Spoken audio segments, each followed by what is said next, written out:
सब बहनें माशाल्लाह माशाल्लाह से बहुत कोऑपरेटिव है, इतना ज़्यादा कोऑपरेट करती है ना। थोड़ी सी कोई इन्फॉर्मेशन हो तो मैंने कहा घर में फारिग बैठ कर क्या करूँगी, तो मैं अम्मी की तरफ चली जाती हूँ। और वैसे ऑर्डर तो बनाया था, सुबह एक ऑर्डर आया था और एक मुझे माशाल्लाह से प्राइवेट ऑर्डर आ गया।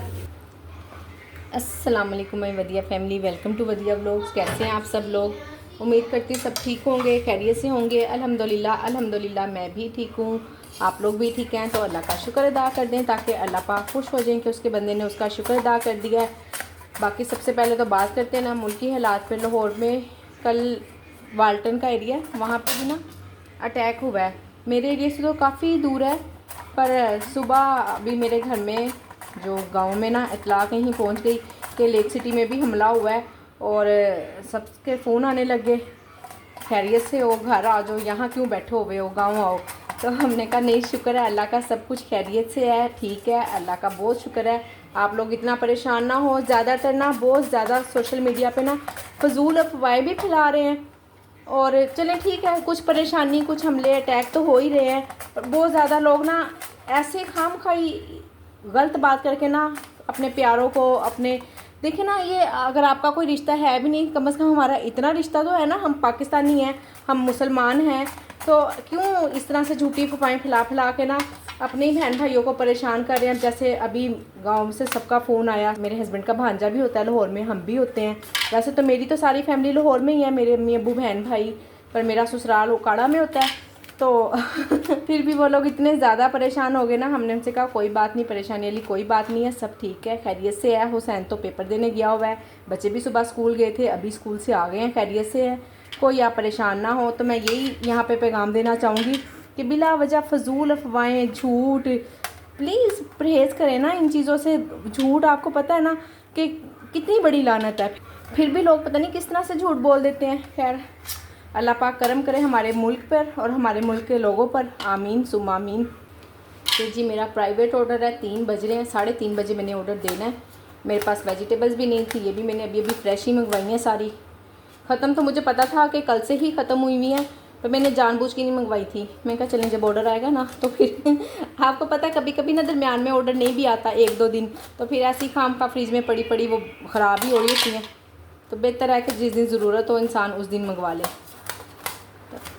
चौमीन का ऑर्डर है, बना रही हूँ सुबह से। वैसे तो माशाल्लाह से ठीक काम हो रहा है, ऑर्डर आ रहे हैं, सुबह मैंने ऑर्डर बनाए हैं, बस वीडियो नहीं स्टार्ट की थी, काफ़ी ना दूसरे कामों में उलझी हुई थी। मैंने कहा चलें ये सारा एक मुकम्मल हो जाए ना, फिर मैं तसल्ली से वीडियो बनाऊँगी। एक तो जब तक किचन साफ़ ना हो तो दिल नहीं चाहता काम करने को।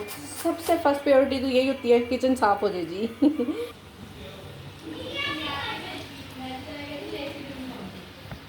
ये नहीं जी, माशाल्लाह से मेरा बेटा खैरियत से पेपर देकर आ गया अल्हम्दुलिल्लाह।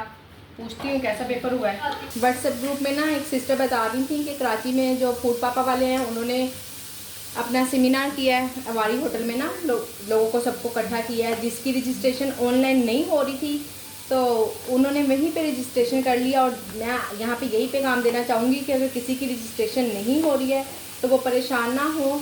तो फिर आपको इसी तरह से, अगर आप लोग मेरे ग्रुप में शामिल नहीं हैं और होना चाहते हैं किसी किस्म की कोई इन्फॉर्मेशन के लिए, ग्रुप से अल्हम्दुलिल्लाह से आप लोगों को इस तरह की इन्फॉर्मेशन मिल जाती है जो खुद मेरे पास भी नहीं होती। सब बहनें माशाल्लाह माशाल्लाह से बहुत कोऑपरेटिव है, इतना ज़्यादा कोऑपरेट करती है ना। थोड़ी सी कोई इन्फॉर्मेशन हो किसी के पास, किसी की कोई हेल्प कर सकती हो, किसी का कोई रिप्लाई करना हो, फ़ौरन से पहले करती है। तो आप लोग अच्छी इन्फॉर्मेशन के लिए मेरे व्हाट्सएप ग्रुप को ज्वाइन कर सकती हैं।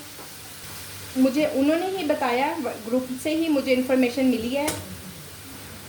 फूड पापा वालों ने अब जो उनसी मीटिंग की है उसमें बताया है कि अगर जो लोग फूड पांडा को छोड़ के हमें ज्वाइन करेंगे ना तो हम उनसे सिर्फ 10% कमीशन लेंगे, और जो फूड पांडा और फूड पापा को दोनों को साथ लेकर चलाएंगे वो 18% कमीशन देंगे। तो मैं भी यही सोच रही थी कि देखिए अभी तो ना वो न्यू कंपनी है, बहुत सारी फूड पांडा भी ना अभी तक ना सही तरह से सेट नहीं हो पाया है, बहुत सारे मुश्किल आ जाती हैं ना कोई टेक्निकल इशू हो जाते हैं, बिल्कुल नहीं पता चलता है। तो वो तो फिर बिल्कुल न्यू कंपनी है, बजाय हम इसको छोड़कर हम काम करें तो बेहतर है कि हम दोनों को ही साथ लेकर चलें ताकि हमारा काम स्टॉप ना हो। कम प्रॉफिट होगा कोई मसला नहीं, बहरहाल काम स्टॉप तो नहीं ना होगा। जब काम स्टॉप हो जाता है ना परेशानी तब होती है, जब काम चलता रहता है चाहे थोड़ा चले, कम प्रॉफिट आए, थोड़ा थोड़ा करके प्रॉफिट आए तो परेशानी नहीं होती है।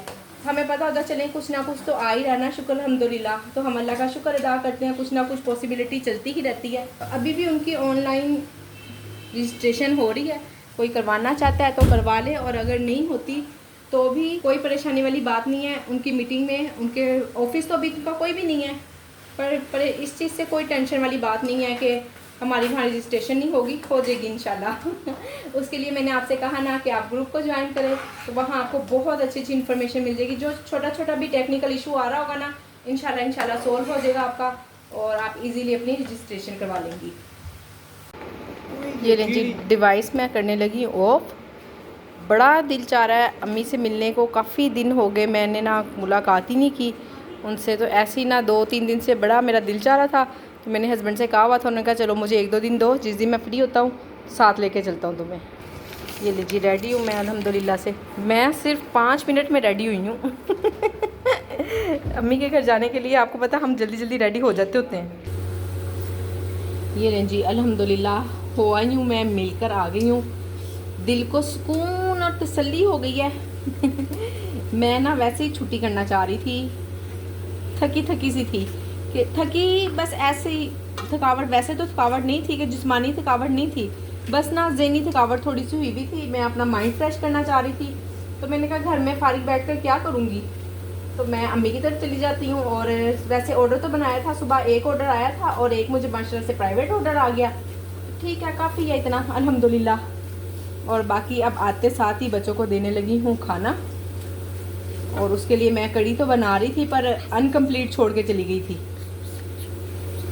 अब आते हुए बच्चों के लिए पहले लाई हूँ तरबूज, ताकि ये खा ले, इनको थोड़ा सा आसरा हो जाए, फिर इसके बाद मैं इनको खाना दे दूँगी। फूड पांडा वालों ने ना एक नई पॉलिसी निकाली है। उन्होंने किया ऐसा कि जो भी जितनी भी डिलीवरी होगी ना, सारी वेंडर के ज़िम्मे डाल दिया, और अपना 3% कमीशन कम कर दिया। और हर ऑर्डर की डिलीवरी करीब है, दूर है, पास है, 68 रुपीज़ का है। जब उन्होंने हमें मेल भेजी है ना, उस पर उन्होंने 60 रुपीज़ लिखा हुआ है, और जो हमारे इसमें डिवाइस में आ रही है वो है जी 68 रुपीज़। तो देखें अब क्या सिस्टम रहता है, ये तो ना पता चलेगा फ़ायदा या नुकसान जब इनवॉइस आएगी नेक्स्ट। आज यानी कि उन्होंने मंडे से अप्लाई किया हुआ है, आज 3rd डे हो गया, 3 दिन हो गए हैं इसी तरह से चलते हुए। फिर ज़रूर शेयर करूंगी आपसे कि फ़ायदा है नुकसान है, ये हमें इस पे प्राइस बढ़ानी चाहिए, किसी चीज़ पे नहीं बढ़ानी चाहिए। अभी तक तो मैंने किसी चीज़ की कोई प्राइस नहीं बढ़ाई, कोई कुछ नहीं किया। कुछ ना कुछ नुकसान भी मुझे लग रहा है, कहीं कहीं लग रहा है कि शायद नुकसान हो रहा है। वो नुकसान इसलिए कि देखें हर ऑर्डर तो ना हमारा 1000 रुपये का नहीं होता। तो अभी तक तो मैंने किसी चीज़ के कोई प्राइस नहीं बढ़ाए हैं। बज़ाहिर तो ऐसे लग रहा है कि प्राइस बढ़ाने की ज़रूरत नहीं है, और फिर ज़्यादा अगर जब हम डीपली सोचते हैं तो हमें नुकसान लगता है कि देखिए हर ऑर्डर कोई 1000 रुपये का तो नहीं होता, 200 का भी ऑर्डर हो जाता है, 400 का भी हो जाता है। बहुत कम 1000 रुपये वाले ऑर्डर होते हैं, ज़्यादा छोटे छोटे ही ऑर्डर होते हैं। तो हर ऑर्डर पे अगर हमने 60 रुपये, 68 रुपीज़ अगर हमने डिलीवरी फ़ीस भरी, तो मुझे लगता है कि महंगा पड़ जाएगा। और देखते हैं अब फिर जो भी फैसला होगा इंशाल्लाह नेक्स्ट वीक ही करेंगे। जब इनवॉइस आएगी उसी पे हम कुछ ना कुछ हिसाब किताब लगा सकेंगे। और आप लोग बताइएगा कि आपके एरिया में क्या यही सिस्टम चल रहा है, इसी तरह से है, डिलीवरी वेंडर को पे करना पड़ रही है या आपका कस्टमर पे कर रहा है, तो ज़रूर मुझे बताइएगा। ये लें जी, जाने से पहले ना मैं कड़ी को पका रही थी, पकाते पकाते गैस चली गई और मैं कड़ी को ऐसे ही छोड़ के चली गई। मैंने कहा चलें अब आऊँगी ना, फिर अब तकरीबन ये 1 घंटे से ज़्यादा हो गया इसको फिर पकते हुए। तो अभी मुझे डाउट था कि ये जल्दी नहीं पकेगी। मैंने दाल भी भिगोई हुई थी, क्योंकि मैंने दाल चावल ऑन किए हुए थे और भिगी हुई दाल नहीं थी। आकर फिर मैंने जल्दी जल्दी दाल बनाई है और बच्चों को खाना देने लगी हूँ। अब दाल बन गई है जी। यहाँ पर मैं बना रही हूँ रोटियाँ, और आज काम तो बहुत ही कम हुआ है, तो कोई बात नहीं, हर दिन काम वाले भी नहीं होते हैं, कोई दिन रिलैक्स करने वाला भी होता है। तो आज मैंने रिलैक्स ही किया, और मैं अल्हम्दुलिल्लाह से अम्मी अब्बू से मिलकर इतनी पुरसकून, इतनी फ्रेश हो गई हूँ, बस कुछ ना पूछें।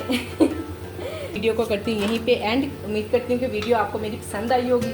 वीडियो पसंद आई हो तो वीडियो को लाइक, शेयर और चैनल को सब्सक्राइब करें। अपना ख्याल रखें, मुझे अपनी दुआओं में याद रखें। मिलते हैं नेक्स्ट वीडियो में। अल्लाह हाफिज़।